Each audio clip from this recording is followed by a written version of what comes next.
Eu sou humano e, portanto, nada do que é humano me é estranho. Assim falava o poeta e dramaturgo romano Terêncio, e assim falo eu, Flávio Ricardo Vassoler, escritor, professor, youtuber e nômade, fiel como os pássaros migratórios. E hoje, em mais uma resenha de livro aqui no meu canal do YouTube, Flávio Ricardo Vassoler, eu trago para vocês uma discussão a respeito de um dos textos mais paradoxais da história da literatura com que eu já deparei. Die kleine Fabel, a pequena fábula, do grande escritor tcheco Franz Kafka.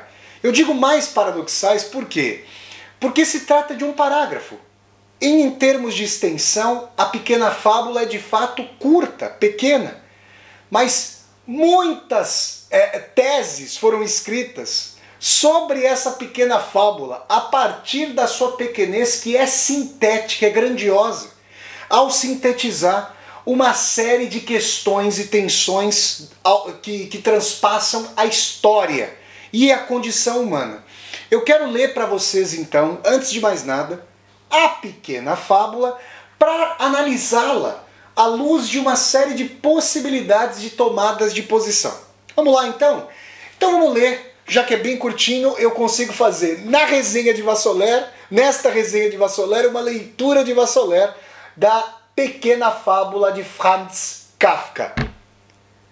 Pequena fábula. Franz Kafka, ao redor aí de 1920, há um século aproximadamente, Kafka escreveu essa pequena fábula. Ah, disse o rato, o mundo torna-se a cada dia mais estreito. A princípio era tão vasto que me dava medo. Eu continuava correndo e me sentia feliz com o fato de que finalmente via a distância, à direita e à esquerda, as paredes. Mas essas longas paredes convergem tão depressa uma para a outra que já estou no último quarto e lá no canto fica a ratoeira para a qual eu corro. Você só precisa mudar de direção, disse o gato e devorou-o. Pessoal, quem fez essa tradução de A Pequena Fábula para o português foi o saudoso professor Modesto Caroni, falecido, salvo engano, no fim do ano de 2019.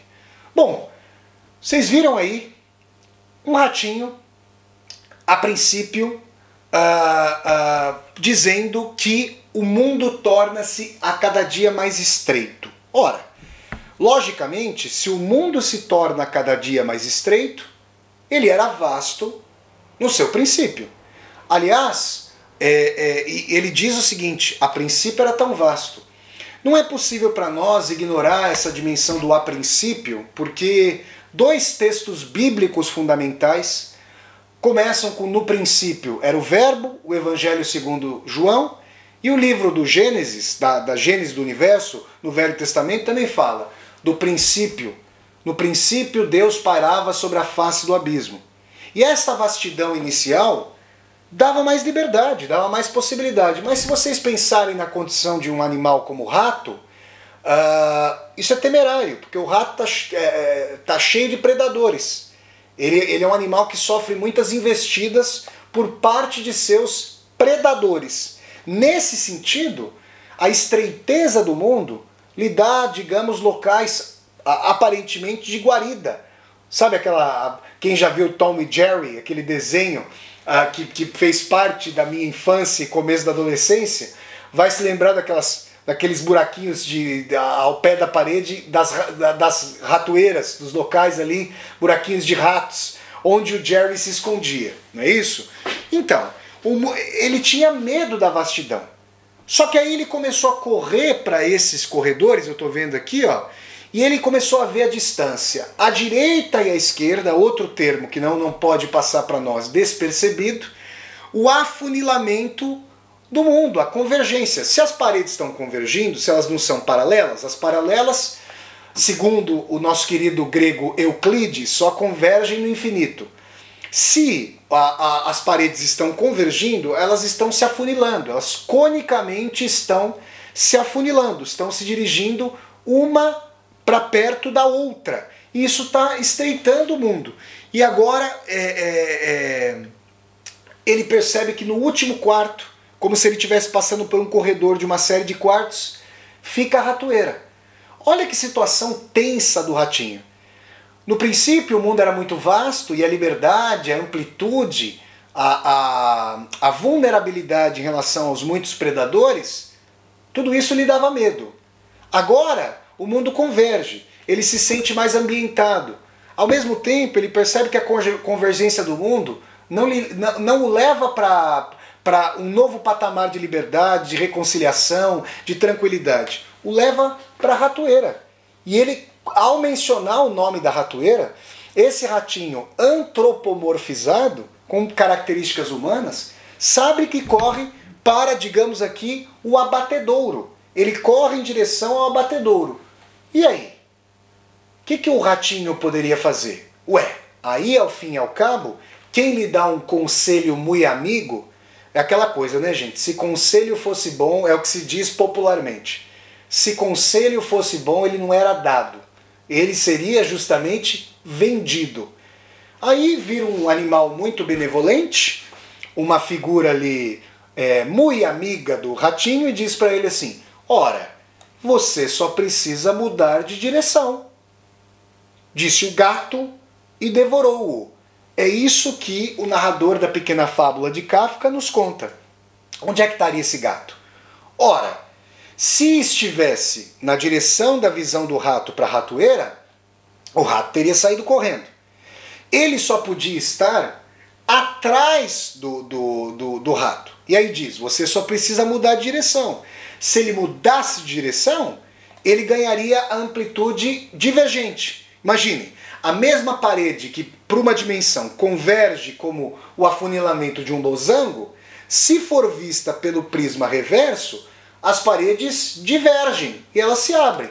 Só que se a garganta do gato estiver entre a amplitude inicial e o ratinho vai parar no estômago o ratinho vai parar no estômago do gato depois de ter sido dilacerado pelos dentes do felino. Vocês estão percebendo a dimensão tétrica com a qual nós deparamos?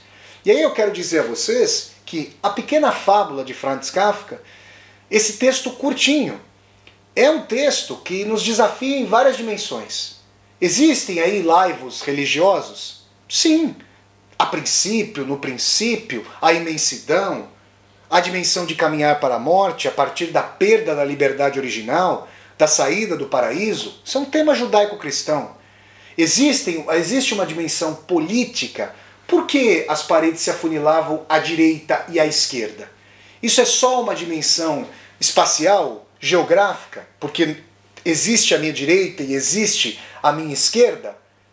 Olha, a gente não pode abstrair dimensões tão histórica e politicamente orientadas como direita e esquerda desde o fim da Revolução Francesa. E se nós colocarmos a Pequena Fábula no seu respectivo contexto histórico de há um século, quando aproximadamente 1920 ela foi escrita, os comunistas haviam tomado o poder na União Soviética, já estavam ali prestes a ganhar, a gente sabe hoje, a Guerra Civil, e os fascistas na Itália estavam ascendendo ao poder. Então a coisa estava ficando encarniçada nos mais variados matizes e espectros políticos, é importante frisar. Além disso, ninguém pode ignorar que gato e rato formam um dos pares mais antípodas no nosso imaginário. Eu citei aqui o desenho do Tom e do Jerry, do Tom e Jerry, e é uma coisa muito forte, que eles são inimigos encarniçados. Que o cão caça o gato, mas que o gato caça o rato. E quantas casas ali na história antiga, com menos higiene, menos condições de saneamento básico, colocavam os gatos ali para caçarem eventualmente ratos que houvesse.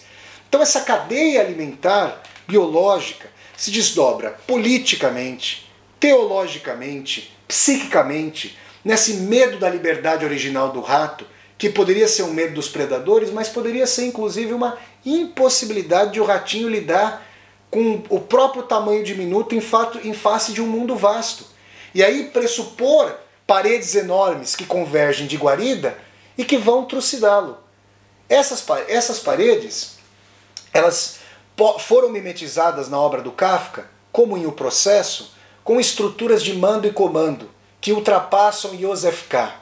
Foram mimetizadas no romance O Castelo, como uma imensidão inexpugnável, inatingível, em relação ao agrimensor K, que sequer sabe por que foi contratado para fazer as mensurações da dimensão do castelo, mas que depois, sem saber por que fora contratado, também não consegue deixar o castelo.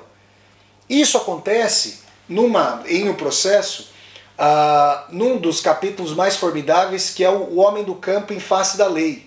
Quando ali o carrasco, o porteiro, desvela que há uma porta para cada cidadão para coagi-lo à submissão. Também nós podemos falar de A Metamorfose, quando o Gregor Samsa, metamorfoseado justamente o inseto, que um irmão de reino animal, digamos, bom, nós todos e todas somos animais também, é claro, mas um irmão do reino animal ali, do ratinho, um inseto. E aí a imensidão do mundo, encalacrado em seu quarto, Gregor Samsa, o ultrapassa. Então esses temas kafkianos, sem, claro, nos esquecermos de A Carta ao Pai, em que essa figura muito maior, em face do filho Kafka, de corpo exíguo, macérrimo, frágil, tudo isso ultrapassa enormemente. E nós temos ali uma figuração de impotência. A pequena fábula sintetiza esses grandes temas de Kafka. E Kafka, assim como Dostoiévski tinha uma obsessão sobre a existência e a inexistência de Deus, a figuração do poder, desde seus matizes políticos até a dimensão do corpo frágil, a microfísica, a macro e a microfísicas do poder em Kafka são os temas que o obsedam. São as dimensões que não só o emparedam, como o tomam. E aí nós temos em A Pequena Fábula uma formidável síntese da obra de Franz Kafka. E eu quero dizer a vocês, dando cabo aqui dessa resenha, mais essa resenha de livro do meu canal do YouTube, que na próxima segunda-feira, dia 26 de julho de 2021, vão se abrir as inscrições para um curso que eu vou ministrar sobre Dostoiévski e Kafka. E esse panorama inicial de A Pequena Fábula e das obras kafkianas, esse panorama será aprofundado em diálogo com Recordações da Casa dos Mortos, obra-prima de Fyodor Dostoiévski, em mais um curso com valor acessível e democrático que eu vou ministrar pelo Zoom. Então você pode ficar atento às postagens aqui do canal para acompanhar. Essa foi então mais uma resenha de livro, no caso da Pequena Fábula de Franz Kafka, feita aqui por mim. Se vocês gostaram de mais essa resenha de livro aqui do meu canal do YouTube, deem um like no vídeo, curtam o vídeo, disseminem esse vídeo pelas redes sociais, para que nós possamos chegar cada vez mais e mais pessoas. Se você está chegando ao canal pela primeira vez, seja muito bem-vindo e bem-vindo. Eu peço que você se inscreva aqui no canal, toque a sinetinha para poder receber as notificações e deixe seu comentário aqui embaixo para que nós possamos conversar. E mais, aqui embaixo desse vídeo você vai encontrar uma tecla chamada Seja Membro. Se você gosta das atividades aqui do canal, considere a possibilidade de, ao clicar na tecla Seja Membro, se tornar um membro ou uma membro humanista aqui do meu canal e apoiar, segundo sua condição financeira, esse meu projeto de universidade aberta no YouTube. Então é isso, pessoal. Eu sempre deixo o convite para vocês assistirem às resenhas de livros aqui do meu canal do YouTube, que acontecem todas as terças-feiras, às 8 horas da noite, horário de Brasília, no Brasil. Então até a próxima resenha, pessoal, e tchau, tchau!